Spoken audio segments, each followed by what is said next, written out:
Prime Minister Kristersson, kjære Ulf, velkommen til NATO. Congratulations on your election and welcome to the NATO headquarters. I really appreciate that you are here just 3 days after taking office. This shows your long-standing commitment and support for Sweden's membership in NATO. As a close NATO partner, Sweden has made valuable contributions to the alliance for many years. You have well-trained and professional armed forces, high-end military capabilities, and you already operate to NATO standards. At our NATO summit in Madrid, all allies made the historic decision to invite Sweden and Finland to become members of NATO. Joining the alliance will make you safer, NATO stronger, and the Euro-Atlantic area more secure. Your membership will strengthen the alliance presence in the High North and deepen Nordic and Baltic defense cooperation. As invitees, you are now integrating into NATO's political and military structures. And it is inconceivable that allies would not act should Sweden and Finland come under any form of pressure. Many allies have given security assurances to both countries. NATO has increased its presence in the Baltic Sea region, and we have been exercising and working together more than ever before. The accession process for Sweden and Finland has been the fastest in NATO's modern history. Nearly all allies have completed their national procedures. So, Prime Minister, I welcome your commitment to the trilateral memorandum signed by Turkey, Sweden and Finland to strengthen cooperation in the fight against terrorism. We all agree on the importance of the memorandum and the need to address Turkey's legitimate security concerns. I welcome the major concrete steps Sweden is taking to implement the trilateral memorandum, ending any restrictions on arms sales to Turkey, significantly enhancing cooperation on counter-terrorism, prohibiting participation in terrorist organizations, including the PKK, and working through the joint implementation mechanism on issues such as extradition and terrorist financing. We also agree that we must stand together as we face the greatest security crisis in a generation. President Putin is failing in Ukraine, but he has not given up on his brutal war of aggression. So I welcome Sweden's strong support for Ukraine with arms and ammunition, as well as humanitarian assistance. NATO and allies will continue to support Ukraine's right to self-defense for as long as it takes. So, Prime Minister, thank you again for being here today and for your strong commitment to NATO. I look forward to working with you and to welcoming Sweden and Finland as NATO members. So please, you have the floor. Thank you, Secretary General, dear Jens. Thank you so much for hosting me here today. This is obviously not my first trip to NATO, but this is my very first trip inside the NATO headquarters. And I really hope to be able to be here much more in the future. Me and the Secretary General have had an excellent exchange on Sweden's application to join NATO and on the difficult security situation in our neighborhood, obviously. I would like to personally thank the Secretary General for his leadership and strong support for Sweden and Finland's applications. That means a lot to Swedes and to Finns. The support from allies has been overwhelmingly strong, indicated by the swift ratification among 28 allies of Sweden and Finland's accession protocol and security assurances from several countries. That also means a lot to us. I told the Secretary General that my government attaches the highest priority to Sweden's NATO accession. The national process to prepare for Sweden's membership is not affected by the change of government as there is broad and strong parliamentary support for Sweden joining NATO. I also told the Secretary General that my government will redouble efforts to implement the trilateral memorandum with Finland and Turkey. This is true before Sweden's NATO accession as well as after. The trilateral memorandum has established new platforms for cooperation in the fight against terrorism between Sweden and Turkey. Counter-terrorism is a priority for Sweden ahead of and after our accession to NATO. We take our commitments very seriously. As a NATO ally, Sweden will be fully committed to contributing to the security of the alliance with a 360-degree approach. We will act in accordance with the obligations that follow from our membership, including NATO's nuclear doctrine. We will always act in support of upholding the European security order. Membership of NATO will become a central part of Sweden's foreign, security and defence policy. I have also informed the Secretary-General of our efforts to strengthen our military defence. We are committed to reach NATO's goal of national defence spending in relation to GDP as soon as possible. We have a unique set of capabilities that will contribute to NATO's collective security. Our defence industry has for long been an asset for ourselves in Sweden. Through our membership in NATO, more will benefit from it. Thank you so much for having us. Thanks. Okay, we have time for some questions. We'll go to SVT. Hello. Yep. The process, is there something that you two can do, or is it just a waiting game for Mr. Erdogan? Well, what we do together is that we ensure that the agreement that was signed between Turkey, Finland and Sweden in Madrid is implemented. And I welcome the efforts that Sweden has already made to implement the agreement, not only by stating clearly that they are ready to step up cooperation regarding the fight against terrorism, but actually also strengthening the Swedish legislation, including by the provision of membership in terrorist organizations, including PKK, lifting restrictions on arms exports, and also establishing the permanent mechanism, which is a platform to exchange more information and also to do more when it comes to intelligence and also in sharing intelligence between the countries involved. So the good news is that what we have seen so far is the fastest accession process in NATO's modern history. 28 allies have already ratified the agreement. And we also have to remember that Finland and Sweden are in a very different place now than before they applied for membership, with more NATO presence in the Baltic region. Sweden and Finland are integrating into NATO's civilian and military structures. And it is inconceivable that the NATO allies will not act if there is any form of pressure against Sweden and Finland. Maybe you want to add something? Well, I fully agree, of course, and just to say the obvious, that we are very committed to the agreement between Sweden and Finland and Turkey, and we are doing everything we can as soon as possible to fulfill all the obligations in it. Just wanted to stress the fight against terrorism is of fundamental importance in this agreement. Swedish Radio. Thank you very much, Andreas Lilja on Swedish Radio. Two questions, one for you each, if I may. First of all, to Prime Minister, what can you and the new government do in order to speed up the process, and especially in the talks with Turkey? What can you give to Turkey that the previous Swedish government couldn't give? And to Secretary General, if I may, what more do you expect now from the new Swedish government? And since this is for Swedish listeners, may I ask you, feel free to answer in Scandinavian if you like. For the rest of you, may learn some Swedish, I'm afraid. I grund och botten fortsätter vi det arbetet som har påbörjats.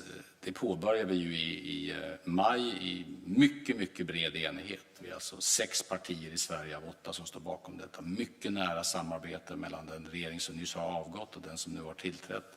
Och det samarbetet fortsätter. Jag vill bara understryka detta. Vi förstår att det Det här är ett långvarigt commitment som Sverige gör, och det är också en process att ta oss in i NATO. Vi har full respekt för att varje NATO-land fattar sitt eget ratifikationsbeslut.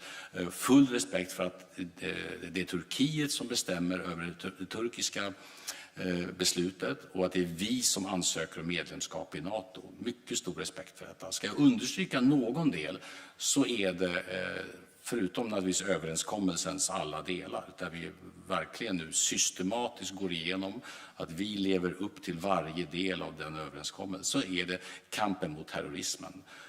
För att den är så fundamental för båda våra länder. Och att jag har väldigt stor respekt för alla de länder runt om i världen som systematiskt utsätts för terrorangrepp. Att de ser det här som en helt avgörande fråga. Och ska man samarbeta nära i en försvarsallians med ett nytt land, då vill man vara 100% säker på att det landet också är väldigt starkt engagerat i kampen mot terrorism. Så kommer jag lägga mig extra mycket möda någonstans, så är det den samlade kampen mot terrorism. I will also give the answer in Scandinavian, and I may say a few words in English at the end. Først og fremst så er det jo det som statsminister Kristersson nettopp understreket, og det er at det er bred enighet i Sverige. Og det er noe vi setter stor pris på, for det betyr at beslutningen om å søke medlemskap er dypt forankret i Sverige. Og jeg satt pris på samarbeidet med den avgåtte svenske regjeringen når det gjaldt NATO-spørsmålet, og jeg setter også pris på den nye regjeringen når det gjelder arbeidet med å få Sverige fullt og helt inn i NATO. Det jeg er glad for er at både den forrige og den nåværende svenske regjeringen er så tydelige på at de skal gjennomføre det man er enige om. Det var en historisk beslutning som alle NATOs 30 medlemsland tok da man inviterte Sverige og Finland til å bli medlemmer av NATO. Alle NATOs 30 medlemsland har underskrevet medlemskapsprotokollen, og allerede nå har 28 av våre 30 medlemsland ratifisert protokollen. Det er den raskeste medlemskapsprosessen i NATOs moderne historie. Så langt har dette gått svært raskt fra Sverige søkte medlemskap til vi inviterte, undertegnet protokollen, og det store flertallet av landene har ratifisert. Det som er viktig er at man nå følger opp, og det har vi jo sett, og det har også vært en tydelig beskjed fra statsminister Kristersson, det er at man vil følge opp den enigheten som er om å skjerpe terrorlovgivningen, inkludert å gjøre det ulovlig å være medlem av terrororganisasjoner, at man vil sørge for et tettere samarbeid når det gjelder etterretning og kampen mot terror, at man vil også fjerne restriksjoner på våpeneksport til et NATO-land, Tyrkia. Og dette er beslutninger som til dels er tatt og vil bli tatt, og det er en bra oppfølging av den avtalen, og der er jeg glad for den brede politiske enigheten i Sverige om dette. Får jag lägga till en sak mycket hastigt? Skulle jag säga, en slutsats av dagens samtal är att Sverige nu kommer att engagera sig tydligare och djupare i NATOs counterterrorism-verksamhet. Där tror jag Sverige skulle kunna bidra, och inte bara naturligtvis också ha stor glädje av detta, men också att i handling bevisa att vi är väldigt engagerade i den frågan. To repeat my colleague's question because I don't speak Swedish. Not yet. You said you would redouble the efforts of the Swedish government. Are you going to do more than the previous government? And what exactly are you going to do to address Turkey's security concerns? That's the question. And how fast are you going to do this? Well, the short answer is obviously that we now is implementing new legislation, and that will mean a lot for our possibilities to fulfill our obligations according to the agreement. So that's a short answer. The agreement in itself is what it is, and we are fully committed to it, as was the former government. But I think we now have more tools to actually prove in practice that we are delivering what we were promising. From Bloomberg, thanks so much for the question. Secretary General, I want to ask about the situation in Ukraine, if I may. Does NATO have any evidence that Iran is sending missiles to Russia in an effort to aid its war in Ukraine? Thank you. I never go into the specifics of our intelligence, but what I can say is that every indication points to Iran supplying Russia with these drones. And we call on all nations, and including Iran, to not support Russia's illegal war against Ukraine. This is a war of aggression. It's a war which clearly violates international law, and it's an attack on the independent sovereign nation in Europe. And therefore, NATO allies and partners have provided unprecedented support to Ukraine, and we are stepping up our support at the defense ministerial meeting last week. Several NATO allies announced new deliveries of air defense systems. Germany, the United States, the Netherlands, France and others are now in the process of delivering more and advanced air defense systems to Ukraine.